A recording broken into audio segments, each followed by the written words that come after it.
নমস্কাৰ আপোনালোক সকলোকে মোৰ ইউটিউব চেনেল টিচাৰ্ছ কৰ্ণাৰলৈ পুনৰ এবাৰ স্বাগতম জনাইছোঁ। আজিৰ ভিডিঅ'টিত এক গুৰুত্বপূৰ্ণ বাতৰি আপোনালোকক দিবলৈ বিচাৰিছোঁ। খবৰটি এই যে আপাৰ গ্ৰেডৰ কামত অৱহেলা কৰাৰ কাৰণে আমাৰ মাজৰে কিছু সংখ্যক প্ৰধান শিক্ষকলৈ চৌকজ নটিচ কাৰণ দৰ্শোৱাৰ জাননী বিভাগৰ ফালৰ পৰা দিয়া হৈছে। আপোনালোকে জাননী পত্ৰটি স্ক্ৰীনত দেখা পাই আছে। কোনোবা এখন জিলাৰ ডিষ্ট্ৰিক্ট এলিমেণ্টাৰী এডুকেশ্যন অফিচাৰৰ ফালৰ পৰা এই জাননীটো দিয়া হৈছে আৰু তাৰ বিষয়বস্তুত উল্লেখ কৰিছে show cause notice regarding non compliance with upper.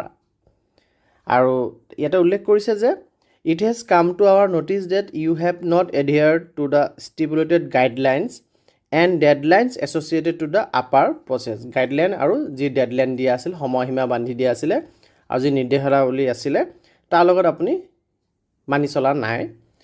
This non-compliance may affect not only the school's evaluation but also the overall performance metrics within the cluster.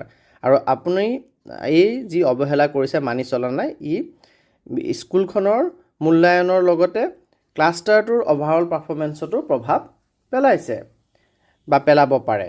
You are therefore asked to explain why disciplinary action will not be initiated against you for the reason stated above. গতিকে আপুনি ইয়াৰ explanation দিব লাগে যে আপোনাৰ বিৰুদ্ধে কিয় disciplinary action লোৱা নাযাব ওপৰত উল্লেখ কৰা কাৰণখিনিৰ কাৰণে। অৰ্থাৎ আপুনি যি আপাৰৰ লগত নন কমপ্লিয়েঞ্চ কৰিছে, আপাৰৰ সৈতে আপাৰৰ যি গাইডলাইন আৰু ডেডলাইন আপুনি মানি চলা নাই, তাৰ কাৰণে আপোনাৰ বিৰুদ্ধে কিয় বিভাগীয়ভাৱে ব্যৱস্থা গ্ৰহণ কৰা নহ'ব অনুশাসনমূলক, সেই বিষয়ে আপুনি এক্সপ্লেনেশ্যন দিব লাগে। Your reply should reach to the office of the undersigned within 3 days from the date of issue of this letter positively. গতিকে লেটাৰটি 14 নৱেম্বৰ শিশু দিৱসৰ দিনাখন ইছ্যু কৰা হৈছে আৰু তাৰপৰা 3 দিনৰ ভিতৰত DO অফিচলৈ তাৰ প্ৰত্যুত্তৰ হেড টিচাৰসকলৰ ফালৰ পৰা আহিব লাগিব, অন্যথা তেওঁলোকৰ বিৰুদ্ধে বিভাগীয়ভাৱে অনুশাসনমূলক ব্যৱস্থা গ্ৰহণ কৰিব। গতিকে আমি নিশ্চয় আপাৰৰ কামখিনি মনোযোগেৰে বিভিন্ন অসুবিধাৰ মাজেদি হ'লেও কৰি গৈ আছোঁ আৰু আমি কৰি গৈ থাকিম।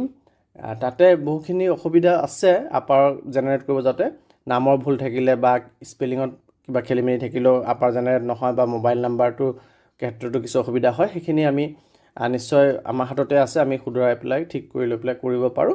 তেনেধৰণৰ কিবা অসুবিধাৰ সন্মুখীন হ'লে আপোনালোকে কনচাৰ্ণ MIS বা CRCC লগত যোগাযোগ কৰিব।